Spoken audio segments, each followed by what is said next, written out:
The so-called War on Terror is nearly 20 years old, and the battleground appears to be shifting here. The Sahel region in Africa is one of the most desolate places on Earth. But today, it's a hotbed of insurgent groups. More and more are making alliances with terrorist syndicates, the Islamic State and Al-Qaeda. It's become the core of jihadist activity in Africa, and it's certainly orienting towards becoming the core of jihadist activity worldwide. Spanning the breadth of Africa, the Sahel lies between the arid Sahara and the belt of humid savannas to the south. The countries most affected by the jihadist threat are Mauritania, Mali, Burkina Faso, Niger, and Chad. Known as the G5 Sahel, these countries have pooled their resources to fight security threats in the region, including a cross-border task force. But these security forces have widely been accused of human rights abuses, and their efforts have so far failed to contain the proliferation of terror groups and killings in the region. Since 2017, there's been a seven-fold increase in violent incidents, with a 44% rise in attacks last year. Nearly 7,000 people were killed in 2020, many of them civilians, the highest death toll in recent years. Burkina Faso, Niger and Mali are the three places where there are more extreme problems, but it's quite complicated because there's issues like climate change, which is changing the environment and making it more difficult for people to follow a traditional existence. Long-standing local, ethnic, and economic disputes make the Sahel fertile ground for global terror groups. It's really one conflict ecosystem.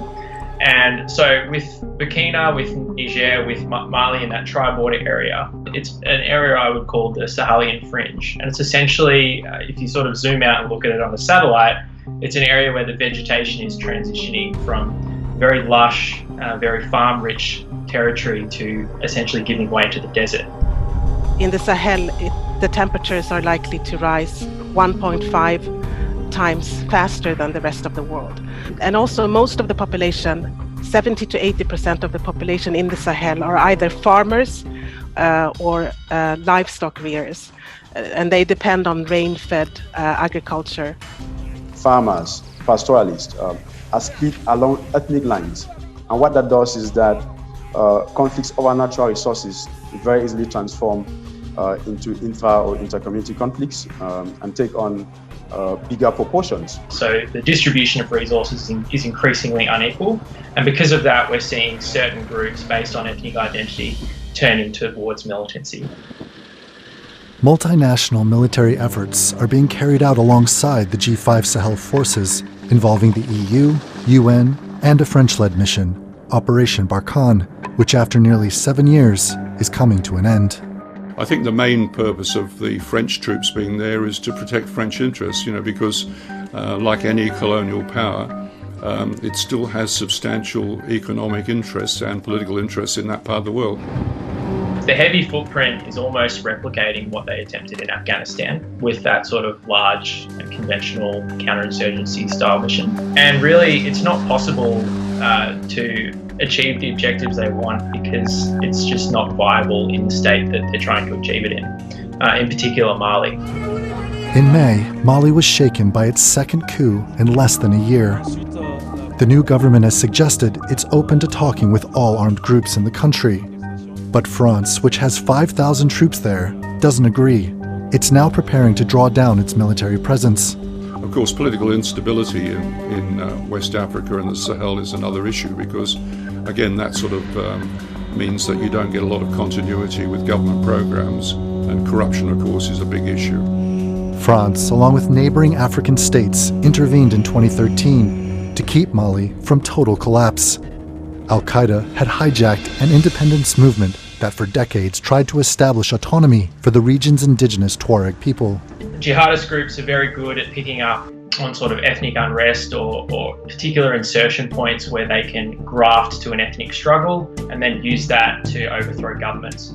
So we saw the emergence of a group called Ansar ad-Din, which was led by a Tuareg nationalist who was also a jihadist in 2012. They basically teamed up and took part of Mali's north.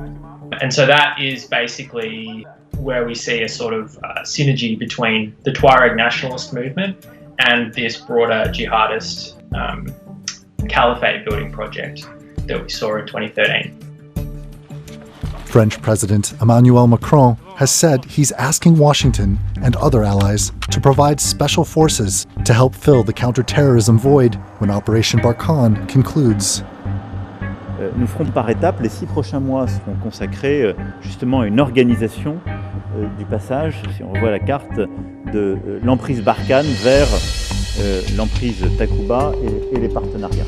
There's got to be some backup to the military operational side of things. There's no point in taking out people if there's nothing on offer at a local level for people to do in terms of their employment and their future.